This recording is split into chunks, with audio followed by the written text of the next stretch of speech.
আমার রিয়েলাইজ আমি যতক্ষণ করছি ওখান থেকে আমি আলোকপাত করার চেষ্টা করব। লামজবি আসলাম আমি এই মতরে পরিবর্তন করিয়া বর্তমানে আমি পাক্কা হানফি। লামজবি আইডিওলজি গ্রহণ করলাম, আমি এগুলা আপনার ত্যাগ করে দিছি। সূরা ইউসুফের 50 নম্বর আয়াতের মধ্যে আল্লাহ রাব্বুল আলামিন ফরমাইতরা, আমি কিছু লামজবি প্রকাশ্যে দাওয়াত দিছিলাম ইউটিউব ভিডিওর মাধ্যমে। আজকে আমি এগুলা প্রকাশ্য আয়াতের বাইরে আমি চাইয়া প্রকাশ্য ভাবে আমি কইলাম আমি আগে লামজবি আসলাম, আমি এখন হানফি, পাক্কা হানফি। আমার ইলমের লগে আমি মিলাইলাম, মিলাইয়া যে সময় পয়লা আমি তো দেখিয়ে বলো আমার বালা লাগলো, আর বাদে যে সময় গভীরও গেলাম, গভীরও মিলাইয়া যে সময় দেখলাম ইটা নাই, ইটার নিচে দিয়ে আরো কিতা আছে। তাই যাই হোক আমি জিনিসটা বুঝতে পারলাম। আমার যুব সমাজ যারা আছেন তারার প্রতি আমার অনুরোধ রয়ে থাকলো গিয়া, জেনারেল ভাই তুমি তান যারা আছো তুমি তান দে আপনার আমি টাইটেল ফার্স্ট ক্লাস ফার্স্ট হইয়া যে বেটা করাপ্টেড হয়ে গেছিলাম, আর তুমি তান তো এটা ইলিম ও এই বিষয় নাই, করাপ্টেড দিতে সময় লাগতো না। দুই সময় রেফারেন্স শুনবাই আর নম্বর শুনবাই, রেফারেন্স শুনবাই আর নম্বর শুনবাই আপনার লাইভ আর জিওত ইতাত পরিচিত হইও না। দলিলের ভিত্তিতে কোনো মানুষের কথা আরে মানার নাম হয়ে তাহলে গেত হলিত। হ্যাঁ, তিনি হকপন্থী হওয়ার ব্যাপারে যখন সিদ্ধান্ত থাকবো, তিনি হকপন্থী যখন পুরাপুরি ভাবে ইয়ে থাকবো তারে মানার নাম হয়েছে তকলিদ। এটা তো ইত্তেবা আর তকলিদ একই জিনিস। আমার বাসায় আমি কোন দেশের ভাষায় একই জিনিস, প্রায় ইত্তেবা আর তকলিদ প্রায় একই জিনিস। তারাবির নামাজ যারা 8 রাকাত হয়, আরেকটা কথা তারাবির নামাজ যারা 8 রাকাত হয় আচ্ছা আচ্ছা আচ্ছা আচ্ছা ঠিক আছে। আজ তো গরম কিদার লাগে আপনি গরম হইবা না। আমার বক্তব্য 4 ঘন্টা, আজকে যদি একাধারে 4 ঘন্টা বক্তব্য দিয়ে আজকে আমার বক্তব্য শেষ হইতো না। আল্লাহ আকবার। তুরা তুরা করে দিবা একলগে সারা মানুষ উনতা না, আজকে তুরা রাখি পরে আরো ইনশাআল্লাহ তুরা তুরা করে উনমু হক্কা। কোরআনে করিম রে কিভাবে বিজ্ঞানী ওর আমি ওটা আমি হই হক্কা হক্কা। কোরআনে করিম রে কিভাবে বিজ্ঞানী ওর জানেন কাইর সাহেবের অবস্থা। এক সময় তিনি লামাজাবি দাওয়াত দিছেন, আলহামদুলিল্লাহ তার মধ্যে বুঝ আইছে, আমার লগে তর্ক বিতর্ক হইছে, এরপরে আলহামদুলিল্লাহ তিনি ইয়ে হইছেন গিয়া ওয়ার পরে এখন তো তার ওই যে লামাজাবিরা সমাজের মধ্যে কি রকম মানে বিপদারি রিমান্ডে ইসলাম রে কিভাবে মানে কিতা তার উদ্দেশ্য নিশ্চয় মনে করি তার পিছিয়ে দিয়া বিরাট একটা মানে সাল আছে। এই সাল না রইলে দেখো যে তারা কি রকম মানুষের মনে করি তারা যেন তো মানে ফেসাইয়া গুড়াইয়া কোরআন হাদিস দেখাইয়া লাল মৌ দেখাইয়া মিথ্যা দেখাইয়া যে ইমান ইসলাম লইয়া যাক, এটা আমার বাসায় প্রকাশ করার নাই। تبارك الذي نزل الفرقان على عبده ليكون للعالمين نذيرا. السلام عليكم ورحمة الله وبركاته. إن الحمد لله وحده والصلاة والسلام على من لا نبي بعد. أما بعد, সম্মানিত দর্শক শ্রোতা কাছে দূরে যে যেখান থেকে আহনাফ মিডিয়া বাংলা দেখছেন সবাইকে আন্তরিক মুবারকবাদ জানাই। আজকে আমরা খুবই গুরুত্বপূর্ণ একটা বিষয় নিয়ে আলোচনা করার জন্য উপস্থিত হয়েছি। আমাদের সাথে রয়েছেন হযরত মাওলানা কাহিরউদ্দিন মজুমদার সাহেব হাফিজাউল্লাহ, এবং আমাদের আজকের আলোচ্য বিষয় হচ্ছে মুহতারাম তথাকথিত আহলে হাদিস বা এই দিকে ফিরে আসার কাহিনী। আমরা ওনার মুখ থেকে আজকে শুনবো আমরা যে উনি কিভাবে পরিবর্তন হলেন বা মানুষদেরকে কিভাবে আহলে হাদিসরা গুমরাহ করে পথভ্রষ্ট করে, এই বিষয়গুলো নিয়ে হযরতের সাথে আলোচনা করব, আরো অনেক বিষয় নিয়ে আলোচনা করব। তো আপনাদের সবাইকে জানাই আন্তরিক মুবারকবাদ এবং লাইভটা বেশি বেশি করে আপনারা শেয়ার করবেন এই আশা রাখি আপনাদের সাথে, এবং আমাদের পেজটা ফলো করে রাখবেন। জি আসসালামু আলাইকুম রাহমাতুল্লাহ। কাহিরউদ্দিন মজুমদার সাহেব কেমন আছেন? ওয়ালাইকুম আসসালাম ওয়া রাহমাতুল্লাহি ওয়া বারাকাতুহু। আমি ভালো আছি, আপনি ভালো আছো তো? আলহামদুলিল্লাহ আলা কুল্লি হাল। আমি আমার অন্তরের অন্তঃস্থল থেকে আহনাফ মিডিয়া পরিচালক মৌলানা হাফিজ আলী আকবর ভাইরে আমি ধন্যবাদ জানাইয়া, আপনি বর্তমানে যে হাইসিয়তে যেভাবে খাম খতরা আল্লাহ আপনার হায়াত রে বেশি বেশি করে বলাইয়া দেখুয়া, কেননা এই বর্তমান গ্লোবাল যুগ, এই যুগের মাঝে পৃথিবী মানুষের হাতর মুঠার মধ্যে। তাই এই অবস্থার মধ্যে আপনি যেন বিভিন্ন ভাবে চয়ন করিয়া কথাগুলা এক জায়গায় জমাইয়া মানুষের সামনে উপস্থাপন করায়, এর জন্য আমি শুকরিয়া আদায় করি। আর আল্লাহ আপনার নেক হায়াত বাড়াইয়া দেখুয়া, আর আপনি যে কষ্ট এবং পরিশ্রম করডায় আল্লাহ এর কবুল করুকা। তৎসঙ্গে আমি আল্লাহ তৎসঙ্গে আমি আমার আহনাফ মিডিয়ার যে পরিবারের সকলের প্রতি আমি আন্তরিক শুভেচ্ছা জানাই। আর যে বা যারা দেশ বিদেশে হোক, যারা আমার আহনাফ মিডিয়ারে ফলো খতরা শেয়ার খতরা মানুষের কাছে পৌঁছে দিতরা, তারারে আমি আমার অন্তরের অন্তঃস্থল থেকে আমি শুকরিয়া জানাই। আলহামদুলিল্লাহ।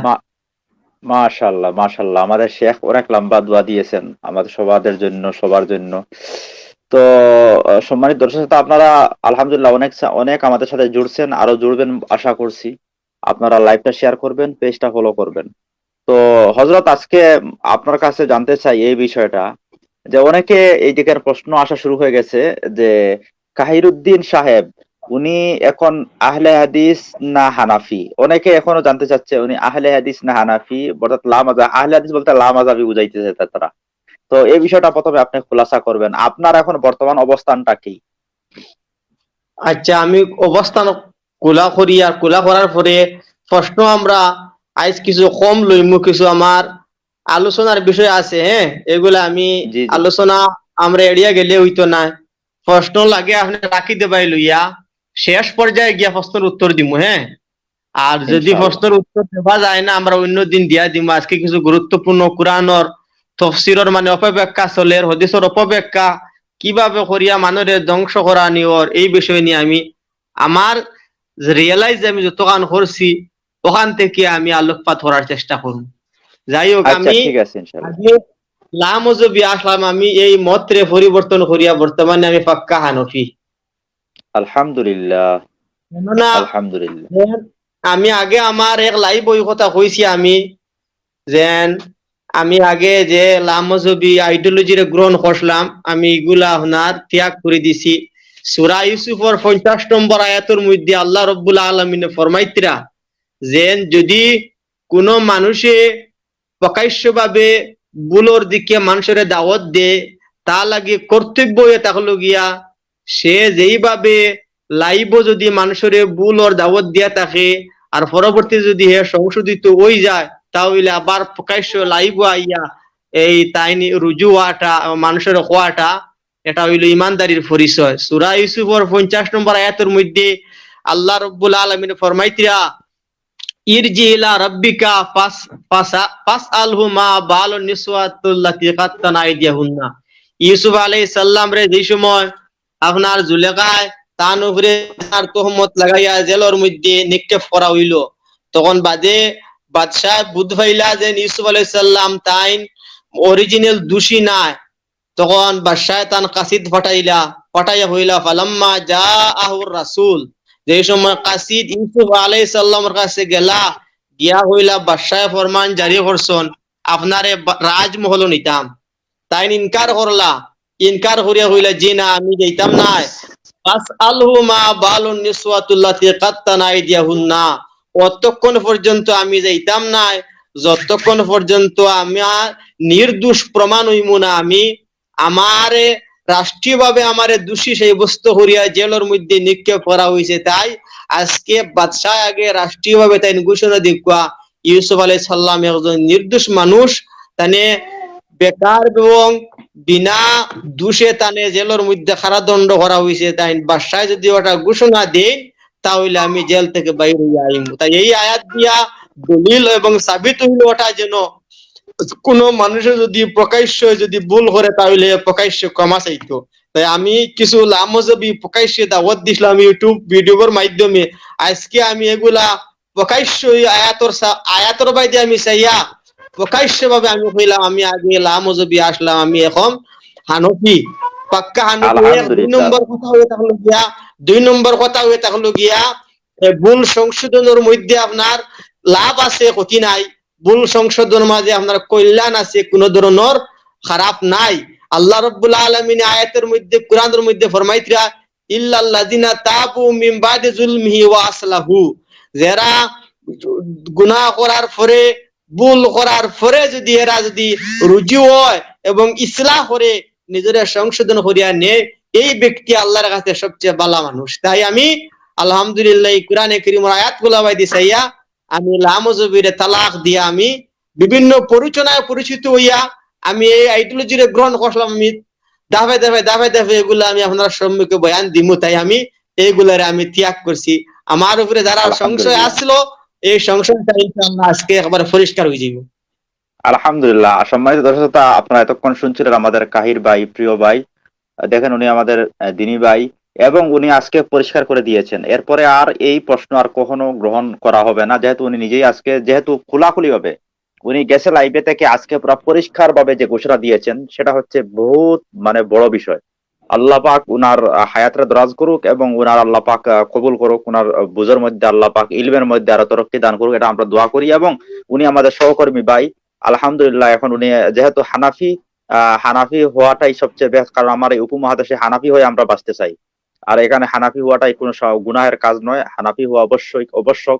তো আমাদের ভাইয়ের সাথে আমরা সম্পর্ক রাখবো। যারা উনারে অবিশ্বাস করেছিলেন আজকে থেকে আমি মনে করি উনাদের অন্তরটা সাফ করে নেবেন এবং ওই আগের যে চৌকে আমরা কাহিরুদ্দিন সাহেবকে দেখছি ওই চৌকে এখন থেকে আমরা দেখবো না। আমার সাথে না না না, এটা বলিয়েন না। দেখেন আমাদের সাথে আমার তার সাথে যেটা হয়েছে, হয়তো আল্লাহ পাক আমার তর্কের কারণে হয়তো উনি হয়তো বুঝতে পারছে, এটাই তো হইতে পারে। এটা না, এটা না, এটা না, এটা না, না আমরা কোনো দ্বন্দ্ব নাই। হয়তো উনি লাইভে আছে জিগান্ত, কোনো দ্বন্দ্ব নাই। আমরা দুজন আলহামদুলিল্লাহ আমাদের আরো মহব্বত, আরো পাশাপাশি আইছি আমরা তর্ক বিতর্ক করায়। না না, এটা আল্লাহ। আলহামদুলিল্লাহ আমি এখন আমি কোরআন এবং হাদিসের ভুল ব্যাখ্যা দিয়া যুব প্রজন্মরে কিভাবে আপনার ডাইভার্ট করিয়া ইসলাম থেকে খারিজ করা ওই বিষয়ে কোরআনে কারীম থেকে আমি 2-3টা মানে আয়াতরে আমি আপনার সম্মুখে উপস্থাপন করার চেষ্টা করিয়া। সম্মানিত প্রিয় দর্শক মন্ডলী, সম্মানিত প্রিয় দর্শক মন্ডলী, পড়াশোনা কম বেশ তুড়াতুড়ি করছি, আল্লাহ তুরা বুঝও দিছন, বুঝও আল্লাহ রাব্বুল আলামিন তুরা দিছন। যে এই বুঝ মিলাইয়া ইলম মিলাইয়া হাবিবাজু মিলাইয়া দেখলাম যে ঠিক আছে। আমি এক সময় যে সময় কিছু ইন্টারনেটের মাধ্যমে উলামা ইকরাম হলর যে বক্তব্য দেবা শুনলাম, আয়াত নম্বর, হাদিস নম্বর, রেফারেন্স নম্বর দিয়া দেখা শোনার পরে বাংলাদেশের কিছু আলিম উলামার বক্তব্য শোনার বাদে মনটা হদিকে ডাইভার্ট এগুলো হইলাম রে বা এটা তো ফাক্কা ফাক্কা রেফারেন্স, কোরআন এবং হাদিসের ফাক্কা ফাক্কা রেফারেন্স ঠিক, তো নিশ্চয় ওটাও ঠিক হইব। যাই এই কথা গাটাগাটি করলাম, গাটাগাটি করি বিভিন্ন ধরনের মানে এই সমস্ত আলিম উলামা যারা রেফারেন্স দিয়া কথা হইতো কথা বই পুস্তক কিছু পড়াশোনা করিয়া যেই সময় আপনার পড়তে দেখলাম গিয়া যে কোরআনে কারীমের যে আয়াত রে হাদিস রে সরাসরি বিজ্ঞানী হয়ে যার গিয়া